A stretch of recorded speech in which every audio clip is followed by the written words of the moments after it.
saya pengen coba tulisan. Beda sama ilmu yang lain. Sedang memang betul-betul benar. Ya ada lagi udah. Sebenarnya memang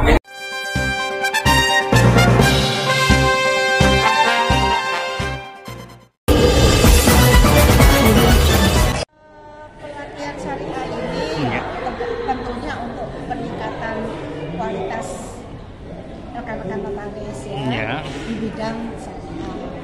Karena kita tahu sendiri ya bahwa syariah semakin kesini kan semakin diminati ya. Semuanya kegiatan-kegiatan mulai perbankan syariah, ada asuransi syariah dan macam-macam tentang syariah. Materinya kita kerjasama dengan ISOT ya, tiga lembaga syariah yang menangani mulai perbankan syariah tadi yang saya sampaikan, asuransi dan sebagainya. Sudah mulai tahun 2009 ya Kalau melihat angkatan teman-teman ya tentunya semakin meningkat pengetahuannya, keilmuan tentang syariah, wawasan tentang syariah dan sebagainya. Biaya-biaya operasional.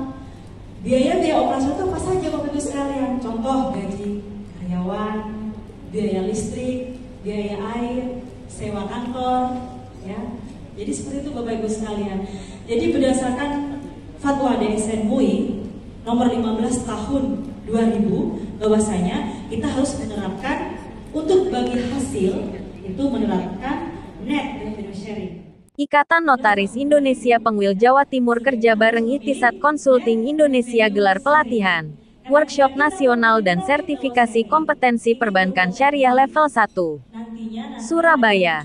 The Royal Indonesia TV sebagai syarat menjadi rekanan Bank Syariah Ikatan Notaris Indonesia ini Pengwil Jawa Timur selenggarakan pelatihan, workshop nasional dan sertifikasi kompetensi perbankan syariah dengan tema aspek legal dan penyusunan kontrak perjanjian bank syariah serta pengikatan jaminan secara syariah.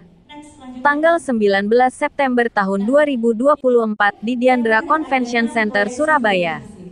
Ketua ini Pengwil Jatim Dr. Isi Karimah Syakir, SH, MKN, M.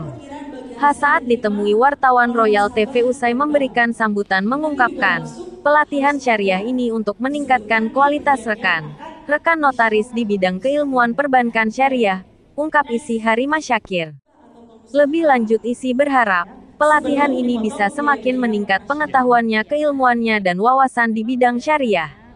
Pungkas Isi, Ihtisat merupakan lembaga pendidikan dan pelatihan perbankan syariah paling terkemuka, terbesar, dan satu-satunya penyelenggara pelatihan resmi notaris bank syariah di luar pemerintahan yang diakui di Indonesia. Berikut laporan wartawan Royal TV dari Surabaya Cok Santoso.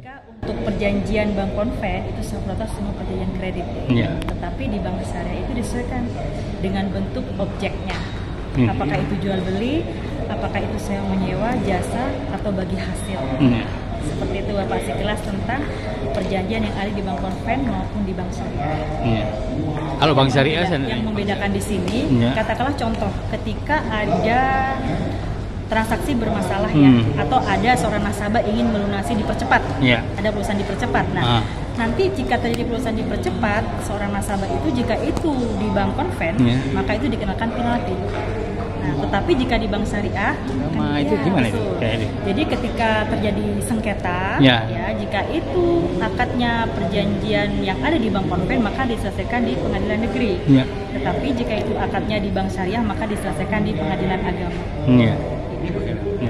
Ya, harapan kami kepada rekan-rekan Bapak Ibu Notaris PPAT dan juga para ALB dengan mengikuti kegiatan Diklat Perbankan Syariah, harapannya adik-adik atau rekan-rekan bisa rekanan dengan bank syariah, kemudian juga bisa lebih memahami, bisa mengupdate dan mengupgrade ilmu khususnya tentang perjanjian yang ada di bank syariah. Seperti itu.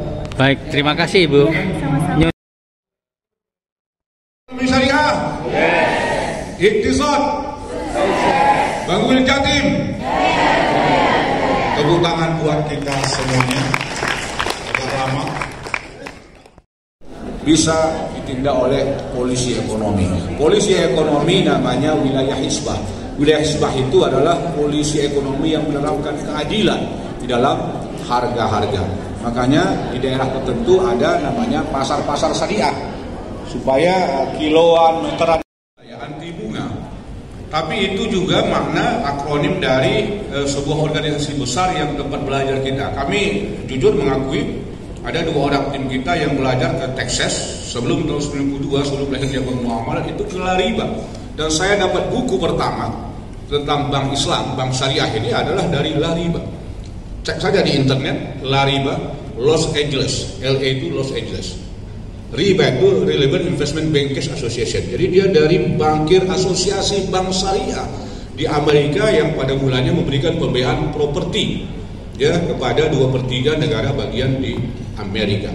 Pak Agustianto Mingka dari Lembaga Pendidikan Pelatihan Perbankan Syariah Nasional, Iktisad Consulting, yang sudah ribuan kali melaksanakan pelatihan-pelatihan sertifikasi kepada notaris, kepada hakim, dosen dan praktisi perbankan syariah. Ya. Kalau notaris sendiri kan sudah termasuk sudah angkatan ke 1.200 ini, Mbak ya?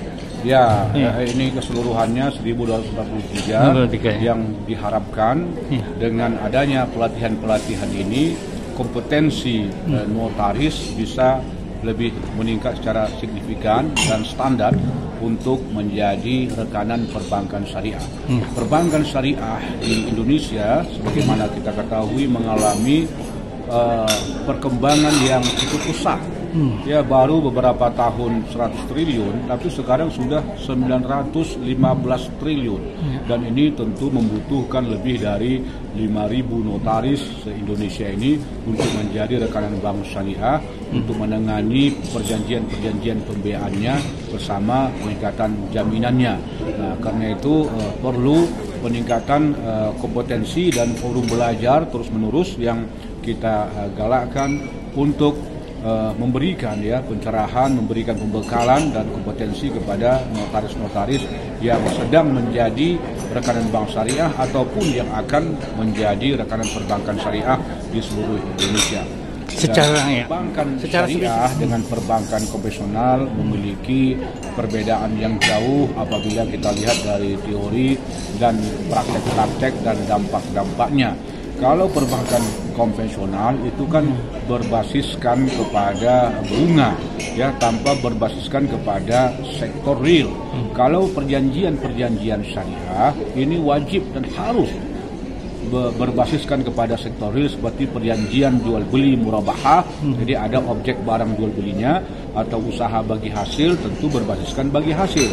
Kalau di konvensional dia tidak melihat hasil atau tidak, dia beruntung atau tidak, dia tetap menerapkan bunga. Tapi kalau di syariah untuk perjanjian modal kerja itu pasti berbasiskan bagi hasil, bagi untung dan bagi rugi. Nah, di dalam perbankan konvensional denda-denda saja misalnya itu menjadi pendapatan bank. Kalau di syariah, kalau nasabah terlambat, seandainya pun ada denda, maka denda ini tidak boleh Rp1 pun diambil oleh bank syariah, tetapi digunakan untuk kepentingan sosial, anak yatim, orang miskin, atau rumah ibadah dan sosial-sosial lainnya. Dan masih banyak lagi ya perbedaan-perbedaan antara bank syariah dengan konvensional, terutama tentang produk-produknya. Kalau di bank syariah boleh bank syariah itu melakukan transaksi sewa menyewa atau sewa yang diakhiri dengan kepemilikan. Di bank konvensional itu tidak bisa. Padahal sewa menyewa ini penting bagi perusahaan-perusahaan yang sedang berkembang supaya dia tidak tercatat sebagai hutang. Begitu juga produk gadai itu ada di bank syariah tapi tidak ada di bank konvensional. Nah, kekayaan produk-produk dan akad ini mengharuskan para notaris. Produk-produk dan akad ini mengharuskan para notaris untuk lebih giat ya mengembangkan ilmu dan kompetensinya ya dalam membuat akta-akta. Karena perjanjian-perjanjian di bank syariah ini tidak biasa ditemukan oleh para notaris dalam tugas-tugas kesehariannya. Nah, jadi seperti itu, Bang.